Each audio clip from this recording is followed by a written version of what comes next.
Audio কথনে সবাইকে স্বাগত জানাচ্ছি।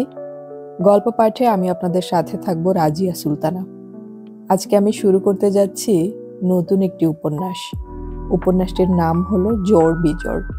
উপন্যাসটি লিখেছেন শীর্ষেন্দু মুখোপাধ্যায়। উপন্যাসটি আমি 2টি পর্বে ভাগ করে পড়ব। আজকে আমি পড়ছি উপন্যাসটির প্রথম পর্ব।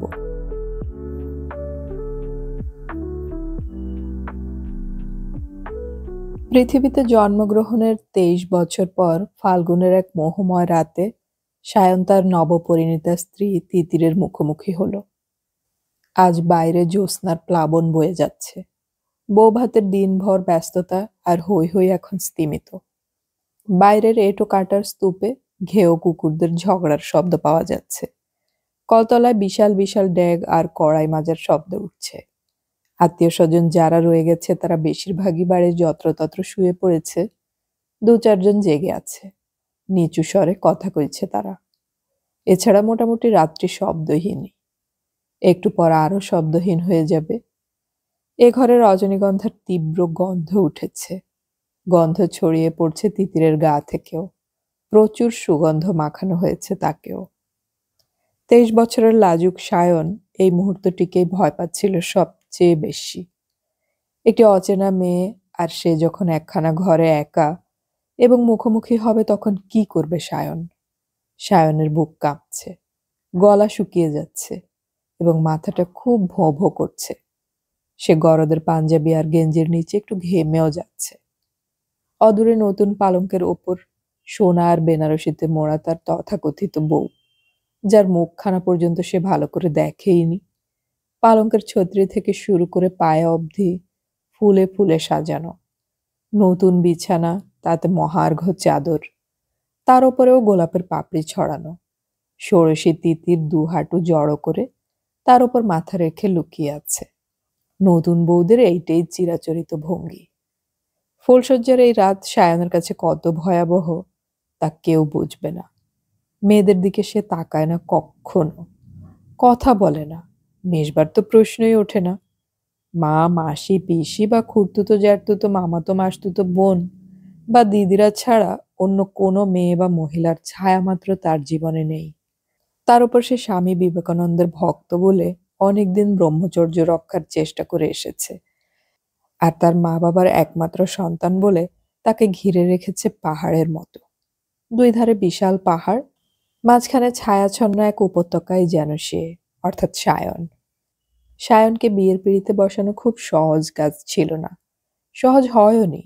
বাদ সাধল তার কুষ্ঠি আর বাবার এক রহস্যময় অসুখ।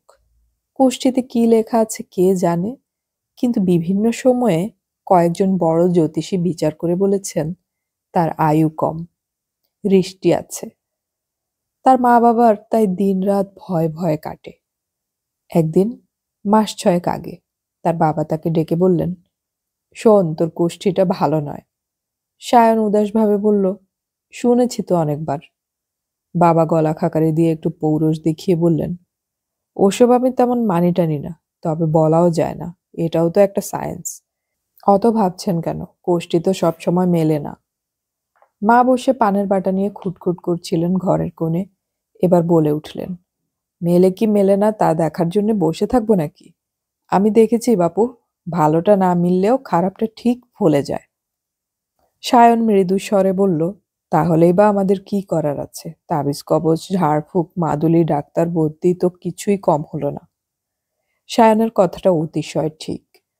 সত্যি ডাক্তার বদ্যি থেকে শুরু করে তাবিজ কবচ সবই তাকে শিশুকাল থেকে সয়ে নিতে হয়েছে। বাহুতে এখনো তার 4-5টা মাদুলি ঝুলছে। আঙুলে অন্তত 4 রকমের পাথর বসানো আংটি। সায়নকে 15-16 বছর বয়স অবধি একা রাস্তায় যেতেও দেয়া হয়নি। তার বিপজ্জনক খেলাধুলা বারণ ছিল। তার বারণ ছিল বাইরের খাবার খাওয়া। তারপর অবশ্য ধীরে ধীরে সায়ন সাইকেল, সাঁতার, ফুটবল সবই শিখে নিতে থাকে, কিন্তু অনেক বাধা নিষেধ ডিঙিয়ে। পুরোপুরি সাবালক বা আত্মনির্ভরশীল হতে তার কিছু সময় লেগেছে এবং সে আজও পুরোপুরি তা হয়নি। মা বললেন, তা কি হয়? বৃষ্টি যেমন আছে তেমন আবার মুষ্টিযোগও আছে। বাবা বললেন, কখন কি হয় বলা যায় না, কিন্তু যাই হোক, তার জন্য আগে থেকে প্রস্তুতি নেওয়া ভালো। শায়নের মনে হচ্ছিল তারা দুজন, অর্থাৎ তার মা আর বাবা, আগে থেকে শেখা এবং মুখস্থ করা কোনো পার্ট বলে যাচ্ছিল। এই দুটি মানুষকে শায়ন খুব ভালোই চেনে। বুঝতে পারছিল এই আচরণের পেছনে একটি বিশেষ উদ্দেশ্য আছে। বাবা এবার একটু কাশি-টাশি দিয়ে বললেন, আমার লাং কমপ্লেনটাও ভালো ঠেকছে না। এক্স-রে রিপোর্টও খুব ধোঁয়াটে। ৩ জন ডাক্তার ৩ রকম কথা বলছে। এই প্রসঙ্গটা অস্বস্তিকর। বাবা এবং মাকে শায়ন প্রাণপাত ভালোবাসে। আর খবরদারের অত্যাচার সত্ত্বেও বাবার অসুখটা যে একটু গোলমেলে সেটা জানার পর থেকে শায়নের মন আজকাল ভালো থাকে না। সে মৃদু স্বরে বলল, জানি ডাক্তাররা এখনো তেমন খারাপ কিছুও তো বলেনি। বলছিল, গতকাল ডাক্তার সেনগুপ্ত বলি বলি করেও পুরোটা বলল না। সে যাকগে, মরতে আমার তো কোনো ভয় নেই। চিন্তা শুধু তোমাকে নিয়ে। আর চিন্তা বংশরক্ষার, বুঝতে পারছো? বুঝলাম না তো, বংশরক্ষার চিন্তাটা আবার কিরকম? খুবই সোজা। অবস্থা বিশেষে মানুষের প্রয়োজনের তাগিদে অনেক কাজ ইচ্ছার বিরুদ্ধেও করতে হয়। তোমাকেও সেরকম একটা দায়িত্ব দিতে চাই। তোমার মায়েরও খুব ইচ্ছে। একটি মাত্র সন্তান থাকলে কত চিন্তা হয় মানুষের, জানো তো? বাবা, আমি যে কিছুই বুঝতে পারছি না। বোঝাবার জন্যই তো বলছি। ব্যাকগ্রাউন্ডটা বিস্তারিত না জানিয়ে হুট করে তো আর প্রস্তাবটা দিয়ে ফেলতে পারি না। তাহলেই তো মেয়েকে বসবে। মা পান মুখে দিয়ে বললেন, ভনিতা ছেড়েই বলছি। এবার একটা বউ আনতে চাই। অমত করতে পারবি না। বিস্ময়ে সায়ন কিছুক্ষণ কথাই বলতে পারেনি। 22 বছর 10 মাস বয়সে কেউ বিয়ের কথা ভাবে নাকি আজকাল? সে বেশ কিছুক্ষণ বাদে স্খলিত গলায় বলে, তার মানে? সঙ্গে সঙ্গে বাবা মুখস্থ করা পার্টের পো ধরে বললেন, কাজটা বোধহয় সঙ্গত হচ্ছে না, সে আমরাও বুঝতে পারছি। কিন্তু তুমি কি চাও আমি ছেলের একটা গতি না করে দিয়ে চলে যাব? সেটা কি ভালো হবে? একটি বংশধরকে যদি চোখে দেখে যেতে পারি, তাহলেও অনেক সান্ত্বনা। এভাবেই ব্যাপারটা শুরু হয়েছিল। 2 প্রবল দখলদার, 2 স্নেহ রাক্ষস তাকে বারবার ইচ্ছা মতো চালিয়েছেন। এবার এক বিষম আপত্তিকর প্রস্তাব, এক অসম্ভব পরিকল্পনা নিয়ে তারা মাঠে নেমেছেন। বরাবর এ দুজনই জয়ী হন। এবার তাদের হারিয়ে দেবে বলে কোমর বাঁধল সায়ন। সে অনশন, গৃহত্যাগের হুমকি, এমনকি কয়েকদিনের জন্য বন্ধুর বাড়িতে চলে যাওয়া ইত্যাদি পন্থা নিয়ে দেখল। ফল হলো উল্টো। তার বাবা সত্যি সত্যিই অসুস্থ হয়ে হাসপাতালে গেলেন। ডাক্তার দত্ত ডাক্তার দত্ত ঠাড়ে ঠুড়ে ক্যান্সারের আভাস দিচ্ছিলেন। সায়ন এবার সত্যিই ভয় পেয়ে গেল। শেষ অবধি অবশ্য ক্যান্সারের সন্দেহটা অমূলক বলে প্রমাণ হলো। কিন্তু ফুসফুসে যে শ্লেষ্মা জমে আছে সেটা খুব স্বস্তিবাচক ব্যাপারও নয়। সায়নের বাবা হাসপাতাল থেকে রোগা ও ফ্যাকাশে চেহারা নিয়ে ফিরে এলেন। হাঁটতে চলতেও কষ্ট হয়। ঠান্ডা জল ছুঁতেই পারেন না। গ্রীষ্মকালেও গরম জামা পরে থাকতে হয়। মানুষ শুধু তো ক্যান্সারেই মরে না, সামান্য সামান্য অসুখ বিসুখও শরীরকে নিয়ে যেতে থাকে। সায়নের বাবার ফুসফুসও সেরকমই একটা আভাস দিতে লাগলো। মাঝে মাঝে হাঁফের টান উঠে জটিল থেকে জটিলতর করে তুলল পরিস্থিতি। বিজয়বাবু, অর্থাৎ সায়নের বাবা, একদিন ফের ছেলেকে ডাকলেন নিজের ঘরে। সকালবেলাতেই তাকে কেমন যেন ক্লান্ত ও বিষণ্ণ দেখাচ্ছিল। বললেন, শরীরের অবস্থা আমি ভালো বুঝছি না। মানুষের অনেক স্বাদ আহ্লাদ থাকে, আমার সেসব কিছু নেই। আমি শুধু মরার আগে জেনে যেতে চাই যে আমার বংশ রক্ষার একটা ব্যবস্থা হয়েছে। তোমার কাছে এটুকু কি খুব বেশি চাওয়া হবে? সায়ন অধমুখ হয়ে বলল, আপনার দিক থেকে দাবিটা খুবই সঙ্গত, কিন্তু আমারও যে একটা দিক আছে। এখনো জীবনে আমি প্রতিষ্ঠিত নই। পড়াই এখনো শেষ হলো না। আমার সম্পর্কিত দাদা দিদিদেরও অনেকেরই বিয়ে হয়নি। বন্ধু বান্ধবদের তো নয়ই। আমি এখন বিয়ে করলে সেটা কেমন দেখাবে? বিজয়বাবু সামান্য উদ্দীপ্ত হয়ে বললেন, স্বাভাবিক পরিস্থিতিতে নিশ্চয়ই ব্যাপারটা একটু অসঙ্গত মনে হতো, কিন্তু পরিস্থিতি তো স্বাভাবিক নয়। তুমি বিয়ে করবে আমার মুখ চেয়ে। লোকে তোমাকে নিয়ে ঠাট্টা বিদ্রুপ করবে ভাবছো? ওটা কোনো ব্যাপার নয়। তুমি আরো একটু ভেবে দেখো। আমার মনটা বড় অশান্ত, বড় চঞ্চল। শুধু তোমার মুখ থেকে একবার হ্যাঁ শব্দটা শুনলেই আমার বুকখানা জুড়োয়। সায়নের কোনো পথ খোলা ছিল না আর। সে 2 দিন সময় নিয়ে ভাবল আর ভাবল। ইতিমধ্যে বিজয়বাবু তার অসুস্থ শরীর নিয়ে সস্ত্রীক নানান জায়গায় পাত্রী দেখে বেড়াতে লাগলেন। 15-16 বছর বয়সের মেয়েদের বিয়ের কথা আজকাল আর কেউ চিন্তাও করে না। মেয়েরাও এই বয়সে আজকাল আর বিয়ের পিঁড়িতে বসতে নারাজ। তবে ব্যতিক্রম তো আছেই। আর মেয়ের বাপ মায়েরা হঠাৎ সুযোগ এলে সেটা হাতছাড়া করা সুবিবেচনার কাজ বলেও মনে করেন না। সুতরাং কয়েকদিনের মধ্যেই বহু পাত্রের ফটো, কোষ্ঠী ইত্যাদি জড়ো হতে লাগলো বাড়িতে। ঘন ঘন আত্মীয় স্বজনের যাতায়াত ঘটতে লাগলো। জোটক বিচার করতে ডেকে আনা হলো এক পণ্ডিতকে। পাত্রী সম্পর্কিত আলোচনায় বাড়ি গরম। 2টি বিবাহিতা খুড়তুতো ও জ্যাঠতুতো দিদি, 2 পিসি এবং মামাতো ভাই অহরহ বোঝাতে লাগলো আমাকে। শুধু টেনশন থেকে মুক্তি পাওয়ার জন্যই 2 দিন বাদে সায়ন এক সকালে বিয়েতে সম্মতি দিয়ে দিল। হাঁফ ছেড়ে বাঁচল যেন। তবে বলে দিল সে পাত্রী বা পাত্রীর ফটো দেখতেও আগ্রহী নয়। বাবা মা যাকে পছন্দ করবেন তাকেই বিয়ে করবে সে। আরো মাসখানেক বাদে বিয়ের পাত্রী স্থির হলো। আত্মীয় স্বজনরা বিস্তর ঝোলাঝুলি করা সত্ত্বেও সে দেখতে গেল না মেয়েটিকে। এমনকি ফটো অব্দি দেখল না। তার প্রতিবাদ এরকম ভাবেই জানালো সে। আর কি করার আছে তার? মন বিষিয়ে রয়েছে বিরক্তি আর লজ্জায়। সারাক্ষণ অস্বস্তিতে কণ্টকিত তার দিনরাত্রি। সে মাকে ডেকে একদিন বলল, তোমরা বিয়েতে কি পণ বা দান সামগ্রী নিচ্ছ মা? মা অবাক হয়ে বললেন, তোদের বংশে তো পণ নেওয়ার রেওয়াজ নেই। পণ নিতে যাব কেন রে? তবে দান সামগ্রী না চাইলেও তারা হয়তো নিজে থেকেই দেবে। সায়ন মাথা নেড়ে বলল, না মা, কোনো দান সামগ্রী চলবে না। আমি কিছুই নেব না। হাত ঘড়ি বা সোনার বোতাম বা আংটি যদি দেয়? কিছুই না। বেশ বাবা, তাই হবে।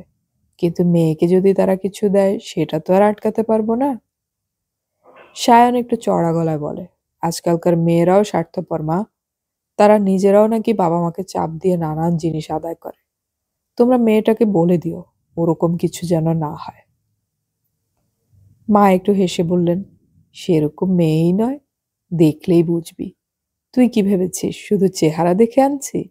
স্বভাব চরিত্র খুব ভালো, লেখাপড়ায় দারুণ মাথা, গান জানে, খেলাধুলাতেও ভালো। সেরকম মেয়ে এই বিয়েতে রাজি হবে কেন? তোমরা জবরদস্তি রাজি করাওনি তো? তাহলে কিন্তু আমি বিয়েতে মত দিচ্ছি না। মেয়ের কথা থাক, তার আগে বলতো বাবা, তুই কোন নিজের ইচ্ছায় বিয়ে করছিস? তোকে রাজি করাতে আমাদের কম হয়রান হতে হয়েছে? ভ্রু কুঁচকে সায়ন বলে, তাহলে মেয়েটা স্বেচ্ছায় বিয়ে করছে না? তেমন বেশি আপত্তি করেনি, প্রথম দিকে একটু অরাজি ছিল। তা সে সব মেয়েই ওরকম করে। না না, আমার শর্ত হলো পাত্রীকে জোর জবরদস্তি করা চলবে না। জোর করা হয়নি, বোঝানো হয়েছে। তুই আর গন্ডগোল করিস না। তোর বাবার কানে গেলে রোগা মানুষটা আবার শয্যা নেবে। বিয়েতে রাজি হয়েছিস বলে লোকটা এখন খুশিতে ডগমগ করছে। দেখে কেমন যেন ভরসা হয়। মনটা ভালো থাকলে শরীরটাও হয়তো সেরে উঠতে পারে। সায়ন অতএব সংযত করল নিজেকে। তার জীবনটা যে ব্যর্থ হয়ে গেল, একটা বিয়ে যে তার জীবনের সব উন্নতির পথ রোধ করে দিল, এ ব্যাপারে তার আর সন্দেহ নেই। মা বাবার একমাত্র সন্তান হওয়া যে কত বড় দুর্ভাগ্যের বিষয়, তা তার মতো আর কে বুঝবে। বিয়েতে নিজের বন্ধুদের আনুষ্ঠানিক নেমন্তন্ন করার ইচ্ছে ছিল না সায়নের। তবে শেষ অবধি ছাপা কার্ড পাঠাতে হলো। তাতে নিজের হাতে লিখে দিল, এ বোধহয় আমার আত্মহত্যা। তোদের ইচ্ছে হলে এসে দেখে যাস। বন্ধুরা ছাড়ল না, এলো। বেশ বড়সড় বাহিনী এলো। পাত্রীপক্ষ বিশাল বড়লোক এবং প্রাচীনপন্থী। একসময় জমিদারি ছিল এদের। বিয়ের আয়োজনটা হলো বিশেষ জাঁকালো রকমের। মেহবুব ব্যান্ড পার্টি এলো। এলো বরযাত্রীদের জন্য শীতাতপ নিয়ন্ত্রিত বাস। বরের জন্য বিশাল ঠান্ডা গাড়ি ফুলে ফুলে ঢাকা। বরকর্তাদের জন্য আরো 6খানা গাড়ি। একখানা গোটা বাগান বাড়ি জুড়ে বিয়ের বিশাল আসর বসল। তার সাজসজ্জা দেখার মতো। এরা এত বড় লোক, তবু কেন যে সায়নের মতো অপরিণত পাত্রকে পছন্দ করলো কে জানে। সায়নকে দেখতে অবশ্য পাত্রীপক্ষের কেউ আসেনি, কিন্তু সায়ন শুনেছে তারা নাকি আবডাল থেকে তাকে দেখে গেছে। সায়নের বাড়ির অবস্থা ভালো, তার ভবিষ্যতও উজ্জ্বল, কিন্তু এই বিপুল ধনাঢ্যতা তাদের নেই। সায়ন এই আয়োজন দেখেও বিরক্ত হলো। বন্ধুদের বলল, এরা বোধহয় জামাই কিনছে। বন্ধুদের মধ্যে অবশ্য ভিন্ন মতই দেখা গেল। অধিকাংশের মত হলো, বিয়ে হলে এরকমই হওয়া উচিত, ঘ্যাম বিয়ে। পরশুদিনটা বড় ভয়াবহ কেটেছে সায়নের। বিয়েবাড়ির ধুমধাম, আলো, বাজনা, ভিড় তাকে এমন নার্ভাস করে দিচ্ছিল যে বলার নয়। সারা বাড়ি ম ম করছিল নানা ফুল আর এসেন্সের গন্ধে। সোনা, হিরে, সিল্কের এরকম সমাবেশ খুব বেশি দেখেনি সায়ন। বড়লোকি ব্যাপারটিকে সে দু চক্ষে দেখতে পারে না, কারণ সব রকম ধনাঢ্যতার পেছনেই কিছু দুর্নীতি আছে। উপসী শরীর এবং অবসন্ন মনে সে যখন বিয়ের পিঁড়িতে বসল এবং যন্ত্রের মতো মন্ত্রোচ্চারণ করতে লাগলো, তখন পুরো অনুষ্ঠানটিকেই তার হাস্যকর রকমের অসাড় মনে হচ্ছিল। অচেনা একটি মেয়ে তার জীবনে অনভিপ্রেত অনুপ্রবেশ করতে চলেছে, আর সেই ঘটনাটিকে মহিমান্বিত করার জন্যই না এত ফাঁকা আওয়াজ আর এত চোখ ধাঁধানো ব্যবস্থা। শুধু একটা জিনিস ভালো লাগছিল সায়নের, পুরোহিতটি এলেবেলে নন। স্পষ্ট পরিষ্কার গলায় শুদ্ধ উচ্চারণে সংস্কৃত বহু কাল শোনেনি সায়ন। ভদ্রলোক পণ্ডিত এবং শুদ্ধাচারী সাত্ত্বিকের মতোই দীপ্ত চেহারা, বেশ তেজি, চোখ দুখানাও তীক্ষ্ণ। সায়ন নিজের গরজে খানিকটা সংস্কৃত জানে, ইঞ্জিনিয়ারিং এর ছাত্র হওয়া সত্ত্বেও। মন্ত্রপাঠের এক ভাগে পুরোহিত তাকে জিজ্ঞেস করলেন, সংস্কৃত কোথায় শিখেছেন? সায়ন লজ্জা পেয়ে বলল, এক চতুষ্পাঠীতে, শখ করে শেখা। চমৎকার তার উচ্চারণ, বাহ, বড় সন্তুষ্ট হলাম। আজকাল ছেলেদের জীব যেন জড় বস্তু। এমন সময় আসরের শোরগোল উঠল, হুড়োহুড়ি পড়ে গেল। কোণে আসছে। পুরোহিত একটু বিরস বদনে বললেন, এবার যান, স্ত্রী আচার করে আসুন। সংস্কৃত সম্পর্কীয় আলোচনায় মনটা নরম হয়ে আসছিল, কিন্তু চার জোয়ানবাহিত বেনারসি এবং হিরে জহরতে মোড়া কোণে শাক, হুলুধ্বনি, তীব্র সানাইয়ের আওয়াজ ও কোলাহল সঙ্গে নিয়ে আসরে ঢুকতেই আবার বিগড়ে গেল সায়ানের মনটা। জীবনের একটা পর্যায় শেষ হয়ে গেল। শেষ হলো একক জীবনের স্বাধীনতা, শেষ হলো ভারহীন দায়িত্বহীন জীবন। একজন উটকো মানুষ এসে তার অভ্যস্ত জীবনে ঘটাতে চলল ওলট পালট। শুভদৃষ্টির সময় ভয়ে পা কাঁপছিল সায়ানের। চারদিক থেকে এত আলো, এত ক্যামেরার ফ্ল্যাশ, এত চেঁচামেচির একটা অস্থিরতা তৈরি হলো যে নববধূ বা সে কেউই চোখ তুলতে পারল না। তিতিরকে হয়তো বা তাকাতে হয়েছিল, সায়ন তাকায়নি। সেই থেকে এই অবধি তিতিরকে দেখেইনি সায়ন। দেখবার ইচ্ছেটাই যেন জোর পাচ্ছে না। হয়তোবা সুন্দরীই হবে, সেরকমই শুনেছে সে। কুৎসিত হলেই বা কি, সুন্দর বা কুৎসিত কিছুতেই তার কিছু এসে যায় না। বিয়ের অনুষ্ঠান শেষ হতে অনেক রাত হয়ে গেল। বর বউ পাশাপাশি খেতে বসেছে দর দালানে। চারদিকে ঘিরে আত্মীয় স্বজনের ভিড়। মোটাসোটা ফর্সা এক ঘা সোনায় মোড়া শাশুড়ি ঠাকরুন নিজের হাতে পরিবেশন করতে করতে বললেন, বাবা, আমার মেয়েকে তোমার পছন্দ হয়েছে তো? সায়ন নত মাথাটা আরো একটু নামালো। শাশুড়ি বললেন, তুমি সন্ন্যাসী ব্রহ্মচারী মানুষ বলে শুনেছি। বিয়ের আগে মেয়ের ছবিটাও দেখনি, তাই মনটা বড় অস্থির লাগে। কি জানি, ওকে যদি তোমার পছন্দ না হয়। সায়ন কাঠ হয়ে রইল অস্বস্তিতে। তার সামনে রূপোর থালা ঘিরে অজস্র রূপোর বাটি, কত ব্যঞ্জন, সে খেতেই পারছে না। বিয়ের এত যাক, তার ভালো লাগছে না। শুকিয়ে আছে তার ভিতরটা, ভয় হচ্ছে, উৎকণ্ঠা বাড়ছে। বাসর রাত্রিটি কাটলো আরো অস্বস্তিতে। বর বউকে ঘিরে অজস্র যুবতী, কিশোরী আর বালিকার ভিড়। হাসি ঠাট্টা ইত্যাদি এমনিতেই সায়ন তেমন পছন্দ করে না। তার ওপর তা যদি আদিরস ঘেঁষা হয়, তাহলে তো আরো বিপদ। তাকে বাঁচিয়ে দিল গান। বাসর রাতের এটা বোধহয় অপরিহার্য অঙ্গ।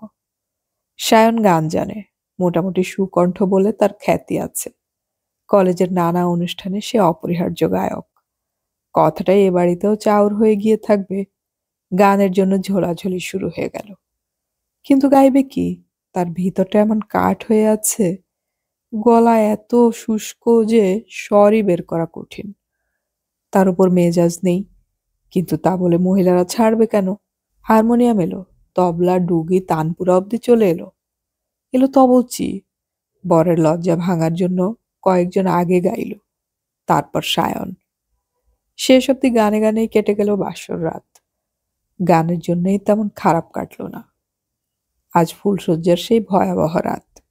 সে আর তিতির এক ঘরে মুখোমুখি। রাত গভীর হচ্ছে। তিতির কি কিছু প্রত্যাশা করছে? ওর কি বুক কাঁপছে শিহরণে? নতুন বিয়ের বউয়ের তো ওরকমই হওয়ার কথা। আজ সারা সন্ধ্যা সানাই বেজেছে। সানাই এক করুণ সুরের যন্ত্র। যেভাবেই বাজানো যাক, সানাই থেকে বিষাদ কখনো যায় না। কেন যে বিয়েতে সানাই বাজে কে জানে। বারবার বুকের মধ্যে হু হু করে বয়ে যাচ্ছে সানাইয়ের তরঙ্গ। অতিথি, অভ্যাগত, বন্ধু বান্ধব, আত্মীয় স্বজনদের সঙ্গে কথা বলতে হয়েছে তাকে। দু চারজনকে পরিচয় করিয়ে দিতে হয়েছে তিতিরের সঙ্গেও। অবশ্য খুবই দায়সারাভাবে দায়টা সেরেছে সে। শুধু একটাই প্লাস পয়েন্ট দেখতে পাচ্ছে সে এ বিয়েতে। তার বাবার মুখ উজ্জ্বল। রোগের পাণ্ডুরতা আর নেই। মায়ের মুখে চোখে উপচে পড়ছে একটা অদ্ভুত আনন্দ। সায়ান জানালার ধারে একটা চেয়ারে বসলো। পালঙ্কের ওপর জবুধবু ও স্থির হয়ে বসে আছে তিতির, যার মুখটাও সে ভালো করে দেখেনি। চতুষ্পাঠীতে পড়ার সময় সায়ান রীতিমতো ব্রাহ্মচর্য অভ্যাস করত। ধুতি উত্তরীয় পরে থাকত। তার একটা ইচ্ছে ছিল ইঞ্জিনিয়ারিং পাশ করে সে অধ্যাপনার চাকরি নেবে আর একটা আধ্যাত্মিক জীবনযাপন করবে। মা বাবা গত হলে সন্ন্যাস নেওয়ার আরেকটা আবছা ইচ্ছেও ছিল তার মনে। কোথা থেকে যে কি হয়ে গেল। সায়ান আনমনে ডান হাতের অনামিকায় ধুতিময় হীরের আংটির দিকে চেয়েছিল। তার ঠাকুমা এখনো বেঁচে, হরিদ্বারে থাকেন। এই আংটি তিনি সায়ানের জন্যই রেখেছেন। বিয়ের সময় সায়নকে যেন পরানো হয় এ কথা বারবার বলে রেখেছেন মাকে। ঠাকুমার বয়স এখন ৯০-এর কাছাকাছি, শয্যাশায়ী। ঠাকুমার কথায় গত মাঘ মাসে হরিদ্বারে যাওয়ার কথা মনে পড়েছে তার। হরিদ্বার ছাড়লেই গভীর হিমালয়, দেবভূমি। মনশ্চক্ষে তীর্থযাত্রার পথটি দেখতে পাচ্ছে যেন সে। গয়নার সামান্য শব্দ হলো, বেনারসির খসখস। তারপর খুব ক্ষীণ একটি কণ্ঠস্বর শোনা গেল, আপনি খাটে এসে ঘুমান, আমি একটা মাদুর পেতে নিচ্ছে নিচে। এ কথায় ভীষণ অবাক হলো সায়ন। তাই তো, এভাবে বসে বসে তো রাতটা কাটিয়ে দেয়া যাবে না। গলা খাকারে দিয়ে সায়ন বলল, তা কেন, তুমি যেমন আছো থাকো, পালঙ্কে তুমিই শোবে, আমি অন্য ব্যবস্থা করে নেব। তা হয় না, বলে তিতির সসংকোচে উঠে দাঁড়ালো। গয়নার ভারে মেয়েটা যেন নুয়ে পড়ছে। ঘোমটায় মুখখানা আর সম্পূর্ণ ঢাকা নয়। চেন লাগানো নাকছাবি, টিকলি ইত্যাদিতে সে মুখখানা এখন মুখোশের মতোই মিথ্যে। সে মিথ্যে মুখখানার দিকেই প্রথম তাকালো সায়ন। সুন্দর না কুৎসিত সেটা বড় কথা নয়, কিন্তু মুখ তথা মুখোশ ভেদ করে যেটা সায়নকে প্রথমেই চমকে দিল তা হলো কাঠিন্য। মুখে কোনো বিগলিত বা ভীত ভাব নেই, খুব একটা লজ্জাও নয়। এতক্ষণ যে জবুথবু ভাবটা ছিল সেটা কোথায় উবে গেছে। সায়ন আবার গলা খাকারি দিয়ে বলে, আমার ঘুম পাচ্ছে না, আমি রোজ অনেক রাত অবধি জেগে পড়াশোনা করি। তুমি বরং ওখানে শুয়ে পড়ো, আমি একটু বইপত্র নাড়াচাড়া করি। হঠাৎ তিতিরের গলা একটু তীক্ষ্ণ শোনালো, রোজই তাই করবেন? সারা বছর? না না, তা কেন, আমার এখন এমনি তেমন ঘুম আসছে না তাই। রাত কিন্তু অনেক হয়েছে। জানি। দুজনেই একটু চুপ করে গেল। তাদের প্রথম আলাপটাই এমন বেসুরে বাজল যে সায়ন মনে মনে বিরক্তি আর রাগ বোধ করছিল। কাঠের পুতুলের মতো দাঁড়িয়ে আছে তিতির। বোধহয় এরপর কি করা উচিত তার সিদ্ধান্ত নিতে পারছে না। সায়ন ওর দিকে চেয়ে বলল, আচ্ছা, তোমার তো এই বিয়েতে ইচ্ছে ছিল না শুনেছি, তাহলে করলে কেন? তিতির তার ক্ষীণ কণ্ঠে জবাব দিল, ইচ্ছে তো আপনারও ছিল না। হ্যাঁ, আমাকে রাজি হতে হলো বাবার অসুখের জন্য, মা বাবার একমাত্র সন্তান হওয়ার মাসুল। তুমি রাজি হলে কেন? তিতির একটু বোধহয় মাথা নাড়ল, তারপর বলল, মেয়েদের ইচ্ছে অনিচ্ছের কে দাম দেবে? মেয়েরা এখনো কমোডিটি, এখনো লাইভ স্টক। সায়ন তিতিরের মুখে এরকম স্পষ্ট কথা শুনে ভ্যাবাচাকা খেয়ে গেল। নিজের প্রতি একটা ধিক্কার আসতে লাগলো তার। সে একটা দীর্ঘশ্বাস ফেলে বলল, কি করা যায় বলো তো? তার মানে? তার মানে তোমার যখন একটা অনিচ্ছের বিয়ে তখন? তখন আমাদের বোধহয় এটা মেনে নেওয়া উচিত। তিতিরের গলায় কি একটু ব্যঙ্গ ফুটল। তাহলে কি সেপারেশন চান? সেপারেশন? বলে ঠান্ডা মেরে গেল সায়ন। হে, কার সঙ্গে তার বিয়ে হলো? 16 বছর বয়স মাত্র, কিন্তু এ তো সাংঘাতিক তেজি ধরনের মেয়ে। ফুলশয্যার রাতে ওর মাথায় সেপারেশন কথাটা আসে কি করে? সায়ন চটপট জবাব দিল না। একটু ভেবে বলল, না না, আমি অতটা ভাবিনি। তিতির ক্ষীণ কিন্তু দৃঢ় গলায় বলে, চাইলেই পেতে পারেন, আর তো কোনো পথ নেই। সায়ন হিরেটার দিকে চেয়ে থাকে। তার রাগ হচ্ছে। এই ডেপো মেয়েটাকে সে সহ্য করতে পারছে না। মা বাবার নির্বাচন বোধহয় খুবই ভুল। সায়ন রোখা চোখা ছেলে নয়। জন্মেও সে কারোর সঙ্গে ঝগড়া বিবাদ বা তর্কও করেনি। সে মুখচোরা লাজুক ধরনের ছেলে। হাজির জবাব ব্যাপারটাও তার ভেতরে নেই। সায়ন তবুও রেগে যাচ্ছে ভেতরে ভেতরে। রাগলে তার কথা হারিয়ে যায়, সে গুম হয়ে থাকে। তিতির গয়নার শব্দ তুলে বাথরুমে গিয়ে দরজা দিল। জলের শব্দ। সায়ন উঠে বারান্দার দরজা খুলে বেরিয়ে এলো। এ বাড়িতে সর্বত্র এবং যত্রতত্র আজ অনেক মানুষ শুয়ে আছে। অনেকের বিছানাটাই জোটেনি, শুধু এ বারান্দা ফাঁকা। বোধহয় বর বউয়ের নিভৃতি রক্ষার জন্যই কাউকে শুতে দেয়া হয়নি। সায়ন বারান্দায় দাঁড়িয়ে বাইরের দিকে চেয়ে রইল। মাথাটা সামান্য তপ্ত। আর কেন যে হঠাৎ এত একা লাগছে। বারান্দার দক্ষিণ প্রান্তে সিঁড়ি। সায়ন বারান্দা পেরিয়ে সিঁড়ি ভেঙে নামল। তার মামাতো ভাই নৌসু তার খুব অন্তরঙ্গ বন্ধু। নৌসু যে রাতে কোথায় শোয়ার জায়গা পেয়েছে তা বুঝে ওঠা কঠিন, কিন্তু নৌসুকেই এখন তার দরকার। যত অন্তরঙ্গ গোপন কথা সব যে নৌসুকেই বলে সে। খুঁজতে খুঁজতে নৌসুকে আকস্মিকভাবে পেয়ে গেল ছাদে। ছাদে আজ প্যান্ডেল হয়েছে, চারদিক ঢাকা। আলোগুলো এখনো জ্বলছে এবং জায়গাটা এখনো পোলাও মাংসের গন্ধে থম ধরে রয়েছে। এখানে সেখানে চট বা শতরঞ্জি বিছিয়ে শুয়ে আছে নানা লোক। নৌসুকে পাওয়া গেল জলের ড্রামের পাশে। চটের ওপর হা ক্লান্ত পড়ে মোষের মতো ঘুমোচ্ছে। চেঁচিয়ে ডাকলে পাছে অন্যদের ঘুম ভেঙে যায়। সেই ভয়ে নৌসুকে ধাক্কা দিয়ে তুলে ফেলে সায়ন। নৌসু জেগে সভয়ে তার দিকে চেয়ে বলে, কিরে, তুই এখানে কেন? চলে এলাম, বলে চটের একধারে বসে পড়ে সায়ন। নৌসুর ঘুমের জের এখনো কাটেনি। ভালো বুঝতে পারছে না ব্যাপারটা। সারাদিন অসুরের মতো খেটেছে বিয়ের খাটুনি। এখনো তার মাথার মধ্যে ঘুমের পাহাড় চেপে আছে। বুদ্ধি বিবেচনা কাজ করছে না। একটা হাই তুলে বলে, এখনো সকাল হয়নি তো, তুই চলে এলি কেন? ফুল প্যান্ট আর স্যান্ডো গেঞ্জি পরা নসুর চেহারাটা খুবই ভালো। ব্যায়াম করে। ব্যায়ামবীর হিসেবে ইদানিং একটা চাকরিও পেয়েছে রেলে। চাকরি পাওয়া অবধি নসুর জীবনে নিরবচ্ছিন্ন দারিদ্র্যের ইতিহাস। নসু অ্যাডভেঞ্চারাস হয়ে বলে, একসময় রিক্সা চালিয়েছে, খবরের কাগজ ফেরি করেছে, বাস কন্ডাক্টরি করেছে, লটারির টিকিট বিক্রি করেছে। আর এভাবেই মাথার উপর দায় দায়িত্ব নিয়ে বিয়ে পাশ করেও গেছে। ব্যায়ামের খিদে মেটাবার সাধ্য ছিল না ওর বিধবা মায়ের। নসুর সেই সব খিদের দিনে সায়নের মা ওর খিদে মেটাতেন। নসু প্রতিদিন রাতে এবং কখনো কখনো দিনের বেলাতেও এসে এ বাড়িতে পাত পেড়ে খেয়ে যেত। সেই থেকে সায়নের সঙ্গে ওর একটা গভীর ভালোবাসা হয়। নসুর দারিদ্র্য সাংঘাতিক হলেও মুখের হাসি ছিল অমলিন। দুটো বোনের বিয়ে, একটা নাবালক ভাইকে গড়ে তোলা, মাত্র 23 বছর বয়সে সামলে ওঠা এক মস্ত যুদ্ধ জয়ের মতো। নসু চোখে জলের ঝাপটা দিয়ে এসে পাশে বসে বলে, রাত মোটে 1টা বাজে। কি হলো তোর বলতো? নতুন বউয়ের সঙ্গে আলাপ করিসনি? সায়ন হাসবার চেষ্টা করে বলে, আলাপ হয়েছে। তাহলে? তাহলে কি?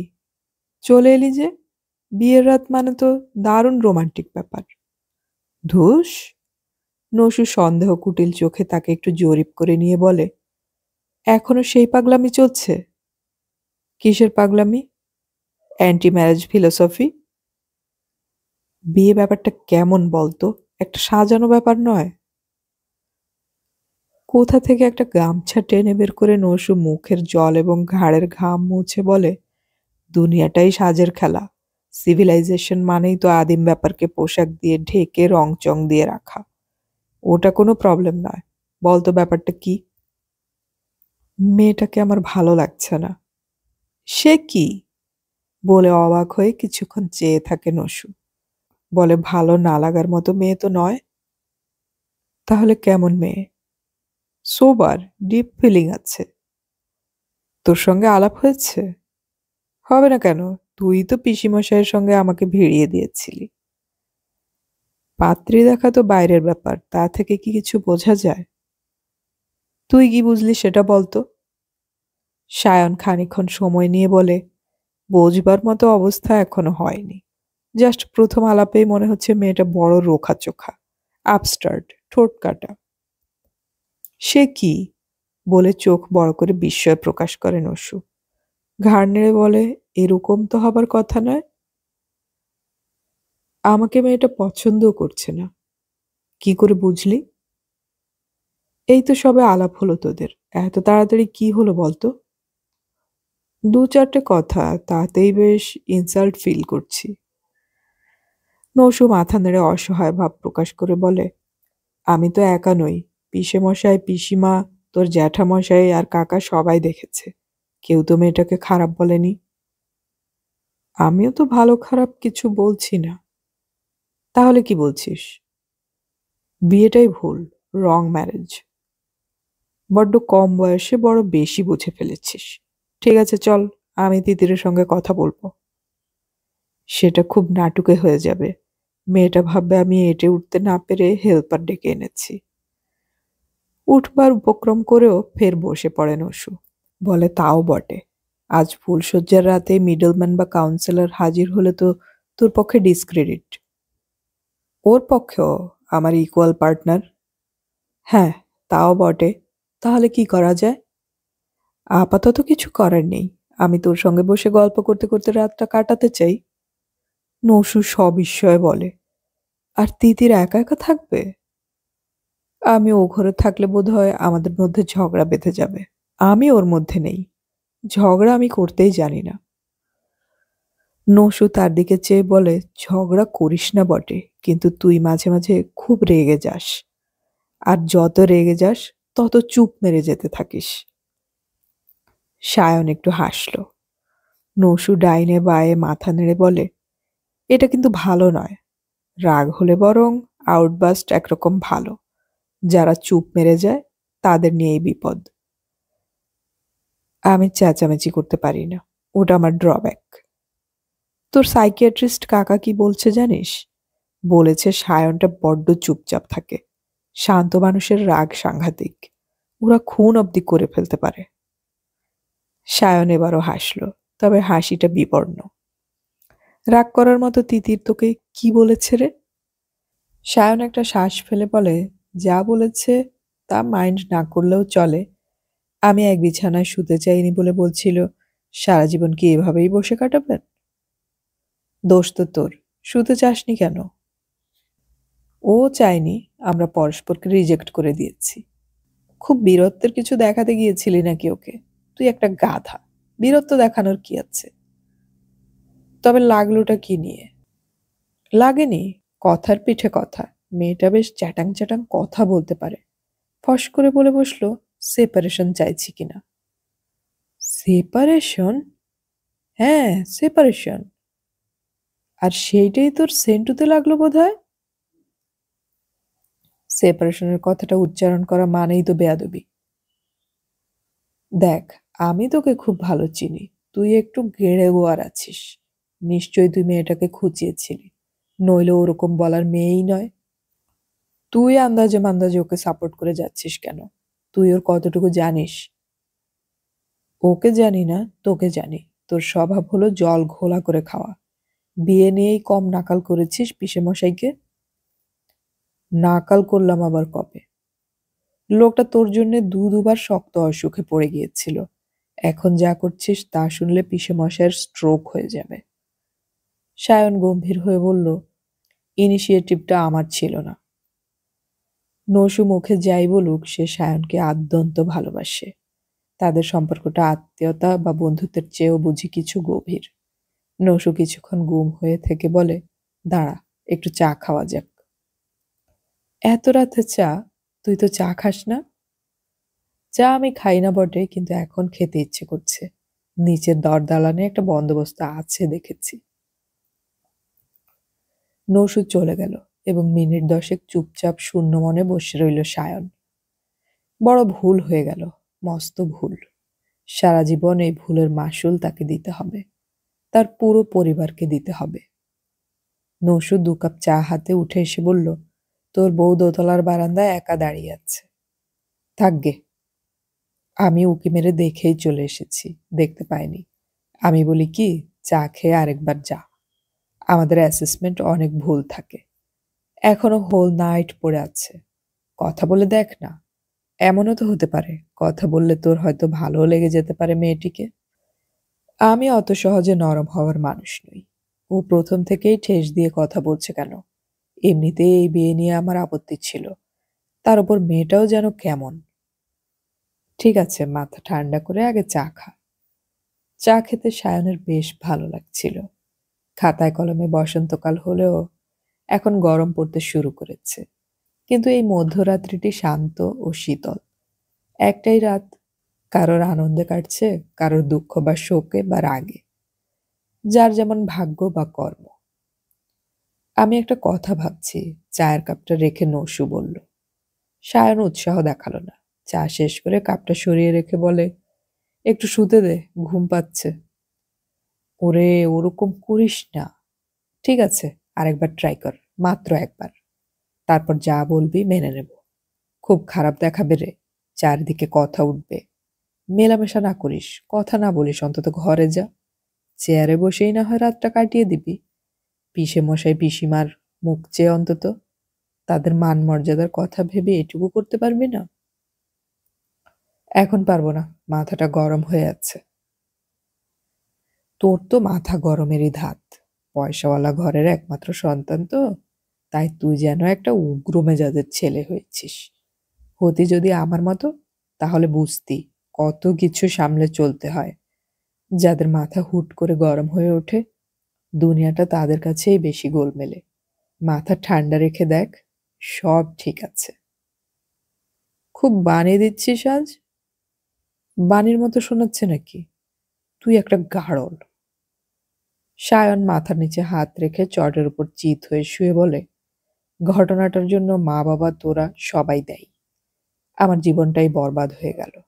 শোন, আমি কালই হোস্টেলে পালাবো। এই অষ্টমঙ্গলা ফঙ্গলায় যেতে পারবো না। আমার জরুরি পড়া আছে। কথাটা মা আর বাবাকে বুঝিয়ে বলিস, সামনে ফাইনাল পরীক্ষা। নসু অবাক হয়ে বলে, অষ্টমঙ্গলায় যাবি না? তুই তো বড্ড বাড়াবাড়ি লাগিয়ে দিলি দেখছি। চারদিকে ঢিঢিক্কার পড়ে যাবে যে। পড়ুকে, বলে সায়ন চোখ বুজে ঘুমের চেষ্টা করতে লাগলো। শোন, ওরে পাগল, শোন। কি শোনাবি, ফের বানি? না, বলছিলাম কি, মেয়েটারও তো বিয়েতে ইচ্ছে ছিল না, ওকেও তো জোর করে রাজি করানো হয়েছে। এবার ওর দিকটা ভেবে দেখতো। তুই তো দিব্যি নিজের ফ্যামিলিতে নিজের মতো করে থাকবি, কিন্তু ওই মেয়েটা, ওর তো একটা অচেনা বাড়ি, অচেনা মানুষজন, ভিন্ন পরিবেশ। ও তো একটু সিম্প্যাথি এক্সপেক্ট করতেই পারে। তুই যদি এরকম করিস, তাহলে মেয়েটার মনের অবস্থা কি হবে বলতো? ও মেয়ে অত কাঁচা নয়, বয়স কম হতে পারে, কিন্তু পাকা মান্ডু। তুই ঠিক বুঝতে চাইছিস না সায়ন। ভদ্রতা সভ্যতা বলেও কিছু একটা জিনিস আছে। এত অল্প সময়ে এত কিছু ঘটতে পারে না যাতে তুই এতটা রিজিড হয়ে যাচ্ছিস। তোকে আমি এখানে শুতে দেব না, কাতুকুতু দিয়ে তুলে দেব। এ বাড়িতে আরো জায়গা আছে। বেশি বাড়াবাড়ি করবি তো পাজা কলো করে তুলে নিয়ে তিতিরের সামনে ফেলে দিয়ে আসবো। উহ, জ্বালিয়ে খেলি তো। তুই ঘরে যা সায়ন, ফুলশয্যা রাতে এরকম করতে নেই। ফ্রিজ থেকে ঠান্ডা জল এনে দিচ্ছি, খা। খেয়ে মাথা ঠান্ডা কর। ঠান্ডা জলের কেস হলে কখন ঠান্ডা জল খেতাম। ঠিক আছে, তোর কথাই থাক, যাচ্ছি। সায়ন উঠল। নসু একগাল হেসে বলে, দ্যাটস দ্য স্পোর্টসম্যান স্পিরিট। যা, মাথা ঠান্ডা করে বউয়ের মুখের দিকে একটু চেয়ে থাক। 3 মিনিটে মেজাজ শরীফ হয়ে যাবে। বাচ্চুর ঘুম ভাঙল মাঝরাতে। প্রতিদিন ভাঙে, কোনো দিনই সে একটানা গাঢ় ঘুমাতে পারে না। প্রতি রাতে তাকে ট্রাঙ্কুইলাইজার খেতেই হয়। ঘুম স্বাভাবিক সুন্দর ঘুম তার শরীর থেকে চিরতরে বিদায় নিয়েছে কিনা তা বলতে পারবে না বাচ্চু। তবে ঘুমহীনতার পাগলা অস্বস্তি সারাদিন তাকে তাড়া করে। রাত যত গাঢ় হয়, ঘুমের সময় যত এগিয়ে আসে, আজকাল ততই ভয় বাড়ে। ২৭ বছরের টগবগে একজন যুবতীর পক্ষে এটা একটা অভিশাপ। তাদের পুরনো বাড়িটা ভেঙে প্রমোটার মস্ত ফ্ল্যাট বাড়ি বানিয়েছে। ১০ তলা বিশাল বাড়ি। তাদের ৩ ভাই বোন প্রত্যেকে এবং মা বাবা একসঙ্গে একটা করে ফ্ল্যাট পেয়েছে। প্রায় ১২০০ স্কোয়ার ফিট ফ্ল্যাট এবং কিছু নগদ টাকাও।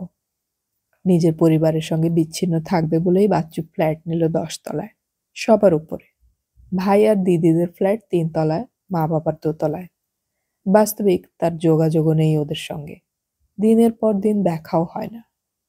এই ফ্ল্যাটে ২৭ বছরের বাচ্চু একা, সম্পূর্ণ একা। ফ্ল্যাটটা তার একার পক্ষে বড্ড বড়। প্রমোটার প্ল্যান অনুযায়ী ৩টে শোয়ার ঘর করে দিতে চেয়েছিল। বাচ্চু একটা শোয়ার ঘর রেখে বাকি ফ্ল্যাটটা মস্ত হল ঘরের মতো ফাঁকা রেখেছে। ঘরের দরকার তো তার নেই। মনীষের সঙ্গে তার বিবাহিত জীবন শেষ হয়ে গেছে ৩ বছর আগে। তাদের ৩ বছরের বিবাহিত জীবনে কোনো সন্তান হয়নি। মনীষ চেয়েছিল, ভাগ্যিস বাচ্চু চায়নি। মনীষের স্মৃতি বহনকারী সবকিছুই বাচ্চু বিদায় করে দিয়েছে। সন্তান হলে সেটাকে পারত না, তাই বাচ্চু এখন নিজের সিদ্ধান্তে খুশি হয়। তার খুশির আরো অনেক কারণ আছে। সে সম্পূর্ণ মুক্ত, স্বাধীন, দায়হীন।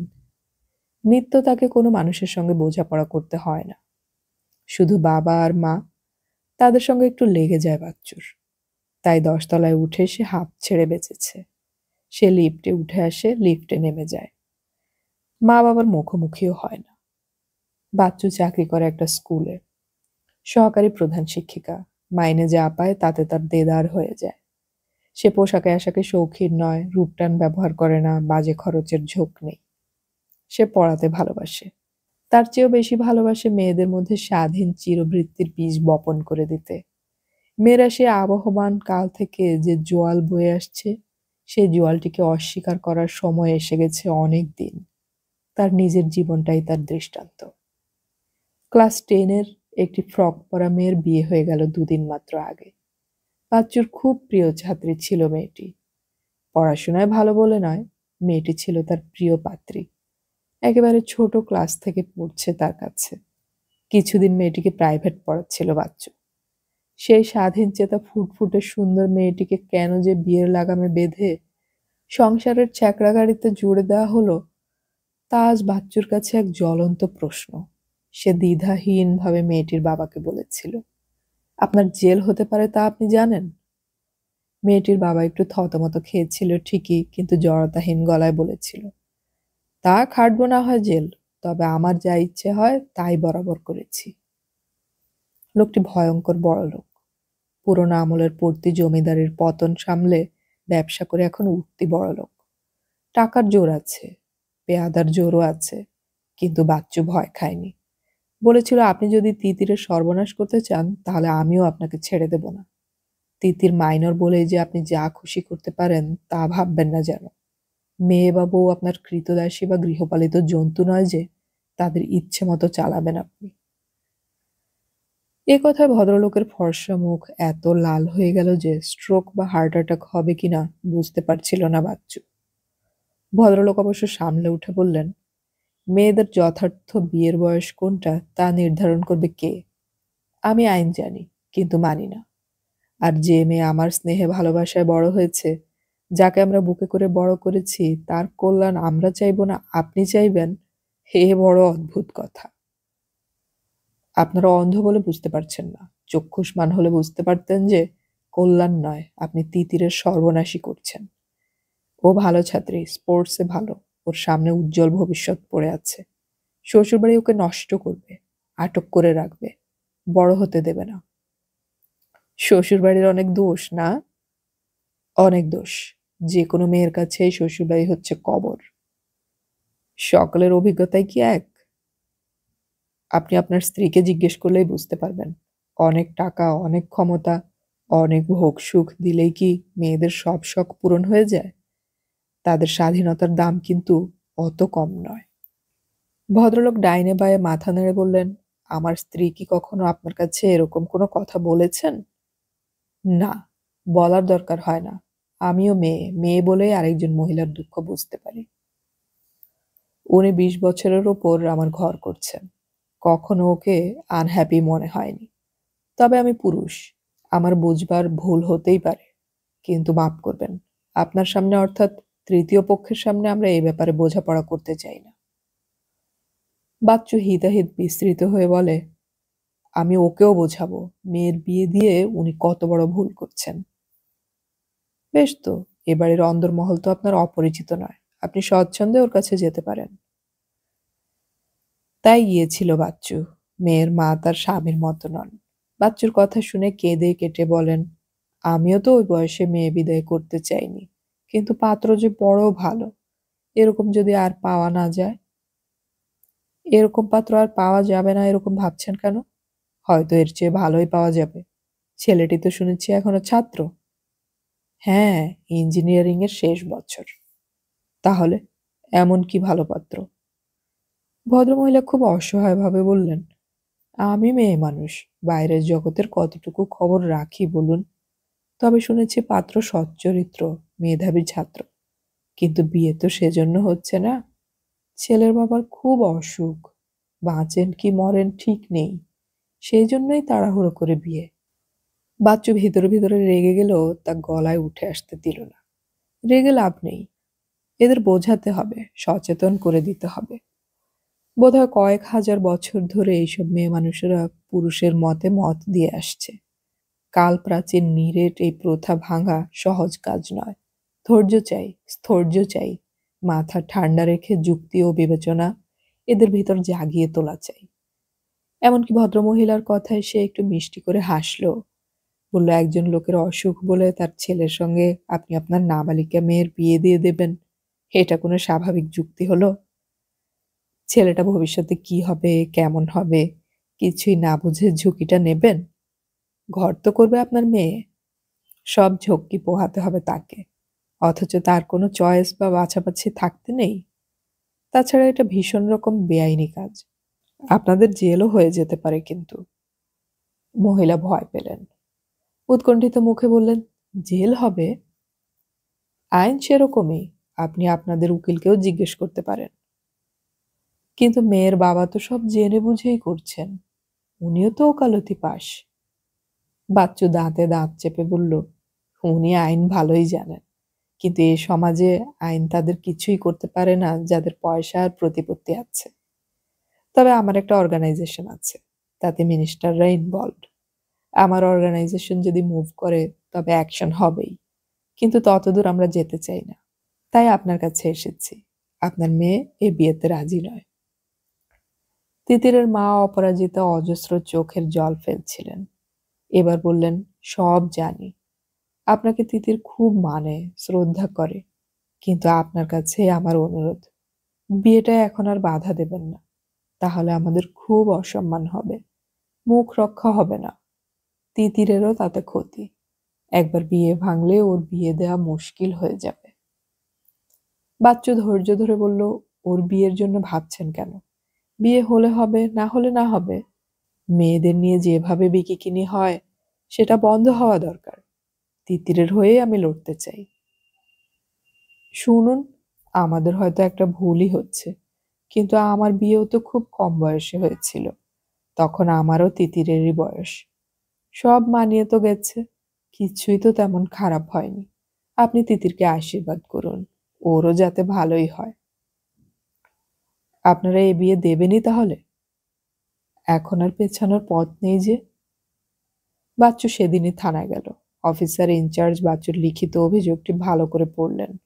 তারপর মাথা চুলকে বললেন, মাইনর মেয়ে বলছেন, কিন্তু বয়স তো দেখছি 16। 16 মানে তো মাইনর।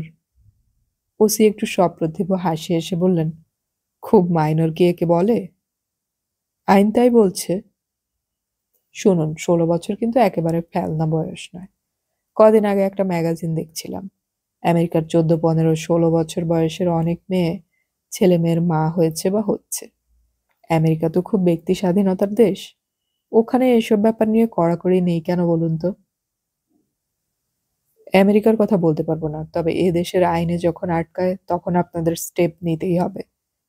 নইলে আমি খবরের কাগজে, লালবাজারে আর উইমেন্স অর্গানাইজেশনে জানাবো। ওসি স্তিমিত গলায় বললেন, সবই তো বুঝতে পারছি, you are out for action, কিন্তু ভেবে দেখুন তো, একটা মাঙ্গলিক কাজে বাধা দিলে দুটো ফ্যামিলির সোশ্যাল প্রেস্টিজ কোথায় নেমে যাবে? মেয়েটির ভবিষ্যৎই বা কি হবে? ভালোই হবে, ভালোর জন্যই তো এই চেষ্টা। ওসি মাথা নেড়ে বললেন, আমার অভিজ্ঞতা অন্য কথা বলে। বিয়েটা এভাবে রদ করানো উচিত নয়। 16 বছর নিয়ে আইন যাই বলুক, আমাদের বাস্তব অভিজ্ঞতা অন্য কথাই বলে। আমার ঠাকুমার 7 বছর আর মায়ের 12 বছর বয়সে বিয়ে হয়। কিছু খারাপ হয়নি তাতে। খারাপ ভালো ধারণাই আপনার নেই। সে আমলে মেয়েদের লেখাপড়া বা ক্যারিয়ার বলে কিছু ছিল না। বিয়েটাই ছিল একমাত্র ক্যারিয়ার। বিয়েতে তাদের কনসেন্ট অবধি নেওয়া হতো না। আপনি আপনার ঠাকুমা আর মাকে জিজ্ঞেস করলেই জানতে পারতেন যে তারা জীবনে কোনো স্বাধীনতার স্বাদই পাননি। ওসি মধ্যবয়সী, শান্ত মানুষ। উত্তেজিত না হয়ে বললেন, ঠাকুমা বা মা কেউই অসুখী ছিলেন না। এনিওয়ে, যুগ তো খানিকটা পাল্টেছে বটেই। আপনি অ্যাকশন চাইলে অ্যাকশন নিশ্চয়ই নেওয়া হবে, তবে হিউম্যানিটেরিয়ান গ্রাউন্ডে। বিয়েটা আটকানোই একমাত্র হিউম্যানিটেরিয়ান কাজ হবে। দেখছি, আমি একটা ফাইল করে দিচ্ছি। বাচ্চু উঠল, প্রচ্ছন্ন একটা হুমকি দিয়ে বলল, আশা করি 24 ঘন্টার মধ্যেই কিছু একটা হবে, নইলে কিন্তু আমার কোর্স অফ অ্যাকশন ঠিক করাই আছে। ওসি মৃদু হেসে বললেন, পুলিশের অনেক দোষ, তাই না? কিছু করলেও দোষ, না করলেও দোষ। ঠিক আছে, আমি আগে মেয়ের বাবার সঙ্গে কথা বলে দেখি। দয়া করে মেয়ের সঙ্গেও বলবেন, তার মতামতটাও জরুরি। তাই হবে। পুলিশ কিছুটা নাড়াঘাটা করেছিল ঠিকই, কিন্তু কাজ কিছুই হয়নি। পুলিশ যে তাদের বাড়িতে সামাজিকমূলক একটি সাক্ষাৎকারে গিয়েছিল তা তিতিরের কাছেই শুনেছে বাচ্চু। চা খেয়েছে, গল্পগুজব করেছে। তিতিরকে ডেকে মাঝবয়সী দারোগাবাবু প্রায় গদগদ হয়ে বলেছে, এই বয়সে বিয়ে হওয়াটা অতি সুলক্ষণ। জীবনে সুখী হতে হলে নাকি এই বয়ঃসন্ধিতেই ঘর বাঁধা ভালো। ধাড়ি বয়সে বিয়ে হলে সাংসারিক জীবনের কি হাল হয় তা চারদিকের অবস্থা দেখেই বোঝা যাচ্ছে। বাচ্চু তিতিরকে বলল, তুমি নিজে থেকেই তো বলতে পারতে। তিতির গোজ মুখ করে বলল, কি বলবো? চারিদিকে গুরুজনেরা ঘিরে আছে, প্রত্যেকের চোখ আমার দিকে। দারোগাবাবু যে আসলে ওদেরই লোক তাও বেশ বুঝতে পারছিলাম। বাচ্চু বিরক্ত হয়ে বলে, এজন্যই মেয়েদের কিছু হয় না। এ কথায় বাচ্চা তিতির হঠাৎ যেন চনমন করে উঠল। তার গলায় রূঢ়তা ছিল না, কিন্তু বেশ একটু ধারালো গলায় বলল, দিদি, আপনি কিন্তু পুলিশের কাছে গিয়ে ভালো করেননি। বাচ্চু অবাক হয়ে বলে, ভালো করিনি? পুলিশের কাছে তো সামান্য কথা। তোমার কেসটা নিয়ে আমি খবরের কাগজে যাব বলে ঠিক করে রেখেছি। তিতির সামান্য উষ্মার সঙ্গে বলে, পুলিশ যদি আমার বাবা মাকে অ্যারেস্ট করে বা বাবার নামে যদি খবরের কাগজে নিন্দে হয়, সেটা কি আমার খুব ভালো লাগবে? বাচ্চু একটু বিব্রত হয়ে বলে, দেখো, ভালো কিছু করতে গেলে নিজেদের গায়েও একটু কাদার ছিটে লাগে। ওটাকে ভয় পেলে পুরুষের অনুশাসন কেটে বেরোবে কি করে? তিতির মুখ নিচু করে কান্না সামলে বলে, আমাদের বাড়ি খুব ভালো। আমার বাবা ভালো, মা ভালো, আত্মীয় স্বজনরাও ভালো।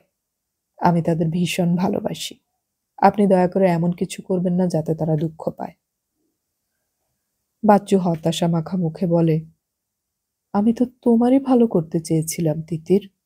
জীবনের উজ্জ্বল ভবিষ্যৎ ছেড়ে শ্বশুরবাড়ির ঘর করতে গেলে তোমার যে সব অন্ধকার হয়ে যাবে।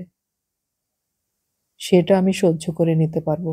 যাদের ভালোবাসি তাদের জন্য এটুকু কিছুই নয়।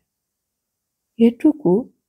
তোমার নিজের কাছে কাজটা হয়তো একটা মহান আত্মত্যাগ, কিন্তু বিয়েটা হয়ে গেলে সেটা একটা দৃষ্টান্ত হয়ে থাকবে। গোটা দেশের মেয়েদের পক্ষে সেটা ভালো হবে না। তুমি এটাকে ব্যক্তিগত ঘটনা বলে মেনে নিতে পারো, কিন্তু আমার কাছে এটা সব মেয়েরই অপমান বলে মনে হয়। তিতির মাথা নেড়ে ধরা গলায় বলে, জানি, কিন্তু আমি একদম পাবলিসিটি চাই না। বিয়ে ভাঙতে আমার আপত্তি ছিল না, কিন্তু আমার আপনজনেরা তাতে খুব অপমানিত হবেন যে। ওটাই তো মুশকিল তিতির। তুমি আত্মীয়দের কথা ভাবছো, আমি ভাবছি মেয়েদের কথা, সব মেয়ের কথা। তুমি যে কেন একটু শক্ত মনের মেয়ে হলে না? আমি পারবো না দিদি। তুমি তাহলে বিয়েটাই মেনে নিচ্ছ? বললাম তো, এটা আমার পার্সোনাল স্যাক্রিফাইস। বাচ্চু বিরক্ত হয়ে বলে, সব জিনিসকে ব্যক্তিগত লেভেলে নামিয়ে আনা মোটেই ভালো নয় তিতির। তাতে লড়াইয়ে হেরে যেতে হয়। কথা আর এগোলো না। দুজনেই চাল মাত হয়ে বসে রইল কিছুক্ষণ। তারপর বাচ্চুকে এক প্রণাম করে চলে যাওয়ার আগে তিতির বলল, বিয়েতে কিন্তু আসবেন। বাচ্চু এই আমন্ত্রণের কোনো জবাব দিল না। তিতিরকে সে খুব ভালোবাসতো। এই মেধাবী মেয়েটির মধ্যে সে এক ধরনের ইস্পাত দৃঢ়তাও দেখেছে নানান ঘটনায়। স্কুলে তিতির যে কোনো ব্যাপারে অগ্রণী। ভালো নাচে, গায়, অভিনয় করে, চমৎকার ডিবেট করতেও পারে। জনসেবার কাজে বিনা দ্বিধায় ঝাঁপিয়ে পড়ে। 10 তলার ফ্ল্যাটে আজ গভীর রাতে বাচ্চু তিতিরের কথা ভাবছে। বিয়েতে সে যায়নি। বিয়েতে বাধাও দেয়নি শেষ অবধি। কারণ তিতির নিজেই বিগড়ে বসে আছে। তবে সে সায়ন নামে ছেলেটিকে ছাড়বে না। তার বাবাকেও না। বাচ্চুর ঘুম নেই। যখন ঘুম থাকে না, তখন মাথার মধ্যে চিন্তার ঝড় বয়ে যায়। পাগল পাগল লাগে। আর সে এত একা। তার প্রাক্তন স্বামী মনীষ সম্প্রতি বিয়ে করেছে। ঘটনাটা খুবই তুচ্ছ, আবার খুব তুচ্ছও নয়। মনীষকে সে চেনে। মাঝে মাঝে তার মনে হয় মনীষের বউকে গিয়ে তার স্বামী সম্পর্কে সাবধান করে দিয়ে আসে। নাটকীয়তা বাচ্চু ভালোই বাসে। সে ঠোঁটকাটা, সাহসী, অন্যায়ের বিরুদ্ধে খড়গহস্ত। তার বিশেষ প্রিয় বিষয় হলো মেয়েরা এবং তাদের বীতশ্রদ্ধ জীবন। এদেশের মেয়েদের জন্য যে কত কি করার আছে।